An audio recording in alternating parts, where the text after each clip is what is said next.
Let's see if we're given another day. All right, it's saying we're online, but you know me. Till I see it, it's not legit. Until I see it, it means nothing. It means nothing until I see it. Nothing at all. Hello, I have seen it. It is good. Beautiful. What's up, everybody? Good afternoon. If you're in East Coast, or good afternoon. Good evening. If it's evening where you're at, hope it's going well. Good morning. If you're in my time zone, it is morning. I hope you're having a good morning. I hope you're staying safe. I hope you're staying well. I hope you're staying out of trouble, unless it's the good kind. You know what I mean. You know what I mean. Bad news, folks. I feel bad starting out with bad news, but unfortunately, that's all I got. I have no idea where my guest is. That's the reason we're late today. My guest today is supposed to be Councilwoman Tara Samples. I have no idea where she is. Let me check my phone again. We confirmed yesterday, and I don't know where she is. Now, these things happen. It's part of life, and she is a councilwoman, so she may have had an emergency duty that called. That's very possible, and I get that. So, I'm sure there's an explanation, or maybe there was just a miscommunication, or something got put into the calendar wrong. I don't know. I mean, mistakes happen. It's part of life, but I have no clue where she is. So, if you're coming here expecting Tara Samples, unfortunately, that's probably not going to happen. I'll keep my eyes in the green room, and if she appears, we'll do the interview. I had a lot of stuff planned for the interview. Some of you may know there was a quote demonstration in front of her house over the weekend. And I put demonstration in quotes because it was basically just a bunch of people pretty much holding a Trump rally in front of her house. And I was looking forward to talking to her about it. She did a Facebook Live of the whole event. And there were a lot of interesting things going on there. And I was...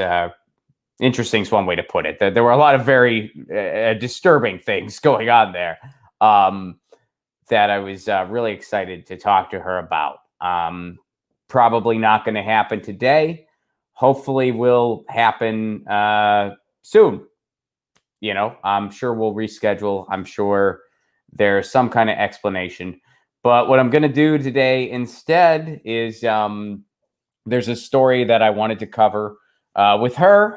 You guys know how I do the show. Usually I have a guest, and the show, I pick out some news that I want to share with the guest, and then the rest of the show is based on news pertaining to that guest, or just kind of an interview with that guest. That's kind of how the show works. So a lot of today's show was going to be around Tara, not just interviewing her, but also talking about the news around her, which was the quote unquote demonstration in front of her house. We were going to watch some of that video and talk about it. It's probably not going to happen. And again, I'm sure there's an explanation, but it's hard not to be pretty bummed out. It's like, when you're younger and your biggest fear is always getting like stood up on like for prom, or for a date, or for like just going to the movies, whatever, just being stood up by your friends, or stood up by whatever. That's what this feels like. That's kind of what this feels like whenever this happens, which it has happened in the past. People have gotten the times wrong, or there was just an emergency or a miscommunication. It happens, and usually there's a perfectly reasonable explanation for it. But it always hurts. I mean, it's impossible for it not to hurt. I'm a human being. You know what I mean? Like it's hard not to feel. It's hard not to feel like complete and utter shit when it happens. Even though I'm sure there's totally a completely reasonable explanation. So guys, we're gonna do the story that I really wanted to talk about. And then I'd love to kind of chat it up with y'all. So if you have any super chats, please do throw them my way. That keeps this show on the air. Without your support, I cannot do this show. And share with you when guests don't show up. So please do send some super chats my way. Let's chat it up. I want to know your thoughts. But here is the story that I really wanted to share today that didn't pertain to my guest. So I'll do this. And yeah, that's how we'll roll. So here in California, there were some okay things that happened in our election, the recent election. And there were also some really discouraging things that happened too. Some of the good things, Nithya Raman won. Jackie Lacey lost. Some of the bad things, we weren't able to get anything pertaining to rent control through once again. And Prop 22 got through. Now, Prop 22 was a big one that we talked about on the show. It was a bill that allows Lyft and Uber. It was commonly referred to as the Uber bill or the Lyft bill. And it allowed Lyft and Uber to keep designating their drivers as contractors instead of employees and giving them benefits and living wages. Now, Lyft and Uber did a hell of a campaign around this thing. They were sending out emails. They were doing all kinds of promotions everywhere. I'm sure you even saw ads on shows like this even. I mean, they were placing their YouTube ads everywhere. And what they were telling people was that, well, if you vote for this thing, you're taking away flexible driving schedules for our for our drivers. They're not employees, they're contractors. You're taking away their flexible schedules. You're taking away their freedoms. You're taking away their ability to make a living. And they pumped millions into this thing, and enough people bought into it and voted against their own interests. Because in reality, there's no reason at all why Lyft and Uber couldn't change up their app a little bit and have their drivers designated as employees, set a certain workload up, and then once that workload is met, the extra driving that may or may not still be available can go towards the people that are just kind of doing it on the side. The folks that this isn't their full-time gig. This is something that they do on the side to supplement their income. Maybe they're a musician or a painter or whatever else, or maybe they have a business that they're running by themselves and they're not quite making enough to sustain themselves yet, but they want to just kind of be able to dedicate most of their time to that. And then when they need to supplement their income a little bit, they want to be able to do something. It would have been very easy for Lyft and Uber to accommodate everyone. It's a very doable thing. Again, I just explained how they would have done it. They would have had a certain allotment of work that would have been geared for drivers and employees.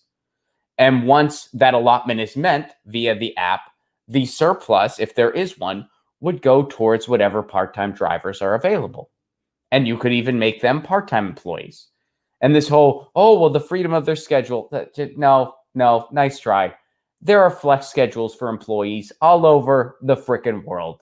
It happens all the time. So Prop 22 was basically a bill that allows Lyft and Uber and companies like it to exploit workers and to continue doing so. And because of a hell of a propaganda campaign, they got a lot of people to vote against their own interests. And it worked here in California. And what I said on this show was that this is more than just a bill that they wanted to get through in California. This was also a test. This was a test for them to see what they could get away with. That was a prediction, or I guess a projection, whatever you want to call it, that I made on this show. And here's a report from Democracy Now! Today. After Prop 22 win for Uber and Lyft, advocates fear new wave of anti-worker laws pushed by big tech. Let's go to the article, see what they're saying. Ride-hailing companies Uber and Lyft scored a major victory with the passage of Prop 22 in California. Workers' right advocates fear they will push similar measures in other states. And it goes on to give a summary of what 22 does. Again, Prop 22 will exempt companies in the so-called gig economy from having to classify their workers in the state as employees rather than as independent contractors. Uber, Lyft, and other companies that rely on gig workers spent more than, here's the number, folks. I said they spent millions. Here's the exact number that Democracy Now! Points out for us. $200 million. $200 million. How much do you think it would have cost for them to kind of just tweak the way their app worked to designate, to fix the workload so that it went to the drivers designated as employees? I bet it would cost a lot less than $200 million. And by the way, when their CEO is pulling in, what their CEO is pulling in, they can designate their drivers as employees, because this all goes into another piece of policy called AB5 that designates it in the state of California.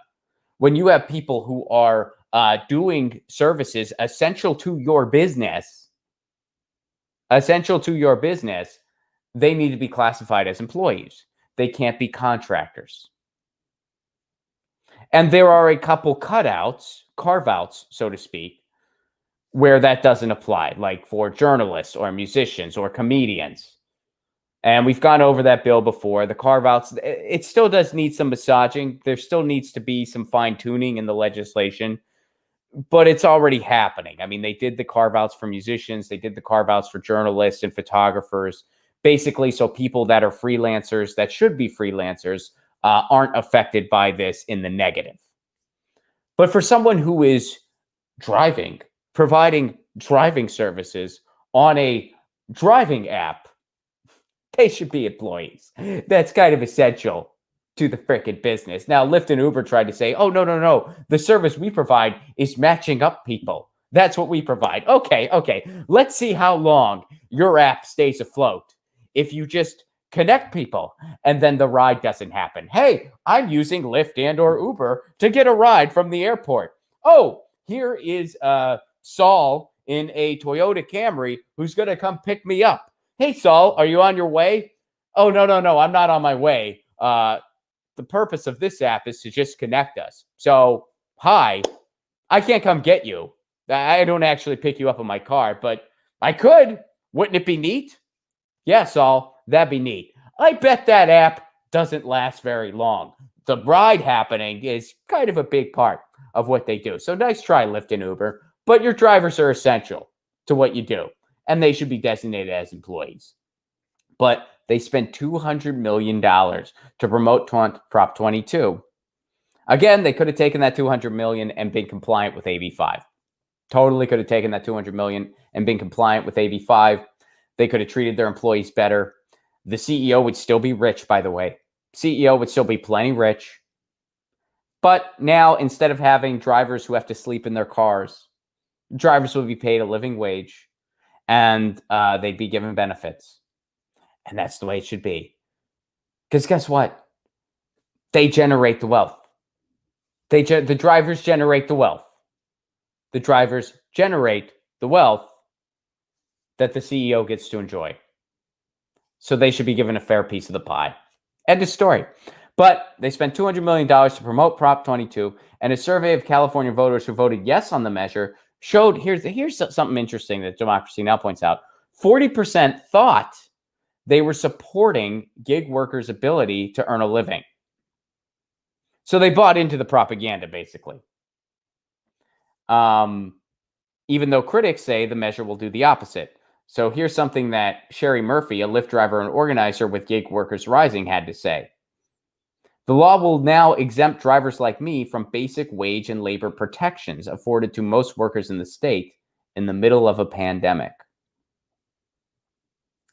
Now, Democracy Now! Went on to speak with Veena Dubal, a professor of law at the University of California, Hastings, who says that measures like Prop 22 expose extreme danger to American workers. If this spreads past California, we are heading for an even worse situation of inequality than we are already experiencing. It was a test, folks. Prop 22 was a test. It was a test to see, well, what can we get away with? What can we get away with as far as what we can do to kind of have workers under our thumb and to get more money for ourselves and less for everyone else, to make sure that our wealth is still generated. The drivers will still generate our wealth, because what choice do they have? We're in a gig economy where jobs are shrinking. So they don't have a choice. They're stuck either way. So how can we make sure the crumbs that we give them, even though they're essential, we don't exist without them, But how can we make sure the crumbs that we give them are as little as possible? And California was a test. And I bet you if you're Lyft or Uber, you're feeling really empowered right now because you just got away with it in California. The state that we're told is some big progressive utopia. It's not. There is no progressive utopia in the United States. It doesn't exist. But they're probably thinking if we can get away with this in California, we can get away with this anywhere. And they're probably right. If this passed in California, it's going to pass in a lot of other states or something like it. So let this be a warning. Learn from our mistakes. Learn from California's mistake. And now keep in mind, a lot of Californians did vote against this thing. A lot of Californians did see through it and did vote. I mean, I was one of them. I didn't, I voted against Prop 22. But a lot didn't because they bought into the propaganda and it was everywhere. I mean, I can tell you, especially as someone who lives here, you could not turn your head without seeing a Prop 22 billboard, and it was a pro-Prop 22 billboard. Because the people going against 22, the workers' organizations, they didn't have near the resources Lyft and Uber did. So, I mean, you saw stuff about 22 everywhere, and all of it was pro-22. All of it was pro-22, and it was straight up propaganda, getting people to vote against their own interest. It was straight up Orwellian. Hey, support workers by doing something that harms workers. So learn from our mistake, folks. Learn from our mistake. There will be a Prop 22-esque thing in your state, wherever it is. Wherever you live, doesn't matter if you're in a blue state, red state, doesn't matter. They're going to try to get away with this all over the country. Learn from California's mistake. Do not do what we did. Do not let something like this through. Because all this does is exploit gig workers even more so than they're already exploited. So there you go. But that's a projection on this show that, hey, 22 is more than just a bill for California. It's a test. It's a test. And we, the people in California, we failed that test. We failed. I know sometimes there's a habit on shows to kind of polish a turd or put a bow on a loss. But I'm, and I guess it's the Midwesterner in me. I don't know what it is, but I don't polish losses. I don't polish turds that are losses. This was a loss. Letting 22 through was a loss. We lost. And we got to learn from that loss. And the only way we can learn from it is to try to make sure it doesn't happen in other states. So learn from California's mistake, everybody else. And when something like this sprouts up in your state, which it will, vote against it full-throatingly. And you're going to be up against millions of dollars in propaganda. That's what you're going to be up against. Anne Marie Cunningham, what's up? Thank you so much for your super chat contribution. I appreciate it very much. You help keep the show on the air. Without your super chats, I would not be able to exist. Folks, for anyone that just tuned in a little later, unfortunately, Tara is not here. I have no idea where she is. I don't know what happened. Maybe there was some kind of miscommunication. Maybe somehow maybe there was an emergency. She's she's a council person. An emergency could have popped up that she really had to attend to. I'm checking my phone right now. Still no communication. So it's a bummer. I'm sure there's an explanation for it. These things do happen. Obviously I'm pretty bummed out. I'm trying not to take it personally, but that's what's going on here. So she is not here. So this was the story that I really wanted to do today. So I thought I would come on and do this story anyway. And that's what I did. So, thank you very much. Thank you, Anne Marie Cunningham, for your super chat contribution. You help keep this show on the air, and I appreciate it very much. Folks, I know the holidays are upon us, and maybe you're thinking, what's a great gift for somebody? Well, I'll tell you what a great gift is. a theme song. And where can you get a theme song?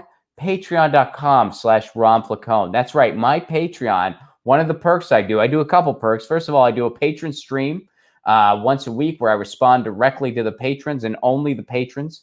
I also do and the replay is only available on Patreon. I do a patron Zoom show where I do a Zoom show just for the patrons. I play some songs. I work on some new jokes. Then sometimes we chat it up. It's a blast. So please do check that out. And then the other big perk I've been doing that's a lot of fun, I make theme songs for people. That's been a blast. I'll make it your own theme song. It's so cool. And how much does that cost, you ask? It's a give what you can level. And it's been so cool for me because I've been learning about all the other patrons, and the patrons have been learning about each other. It's really made a community of the whole thing, which has been so awesome. We've learned that some of us are authors. Some of us raise chickens. Some of us distribute CBD. Some of us are volunteers for victims of domestic abuse, which is amazing work. Some of us are just love to party and want to share our cannabis with cool people, which is awesome. Some of us are therapists. Some people have me do theme songs for their relationship. Some people are couples and they're doing their thing. And it's been a really good time. So if you want a theme song or if you want to give a theme song for a loved one, Patreon.com/Ron Placone. My Patreon does not have tiers. It's a give what you can level. So whatever level you're comfortable with, that's what it costs. I know times are tough. And if you're really strapped, don't worry about it. Don't do it if you're really strapped. But if you're on stable ground and you got a little bit each month that you won't miss, Patreon.com/Ron Placone. If you are strapped, there's a ton of ways you can still support this show without spending any money. You can like these videos. You can share them. You can make sure you're subscribed. They unsubscribe people all the freaking time. Make sure you're subscribed. Ring the bell. You know the drill. Post these videos on your social media. All that goes a long, long way. Send me an email that says, Ron, I wouldn't ghost you. I'm kidding. But no, that would be nice. Emails are very nice. So there's tons of ways you can still support this show. Make sure that when the clips are monetized, which happens every so often, although we get monetized literally every day. But when a clip is monetized, watch the ad all the way through in a separate browser. That helps us out. And don't just do that for me. Do that for all the YouTubers you know and love. And sorry about today, guys. It's a shorter episode because I only had one thing prepared that wasn't pertinent to my guest. Again, I don't know what happened, but I'm sure there's an explanation for it. And hopefully we will have Tara on in the future. But I wanted to come to that segment today. So I know today's show is a little shorter than usual. But I appreciate you all for being here. And Anne, thank you very much for the Super Chat contribution. You help keep the show on the air. And to all the patrons and everyone who supports the show, thank you so, so much. This show would not exist without you. So thanks for hanging out today. And we will be back tomorrow, same time, same channel. And in the meantime, you know the drill. Lucy says meow. I say peace.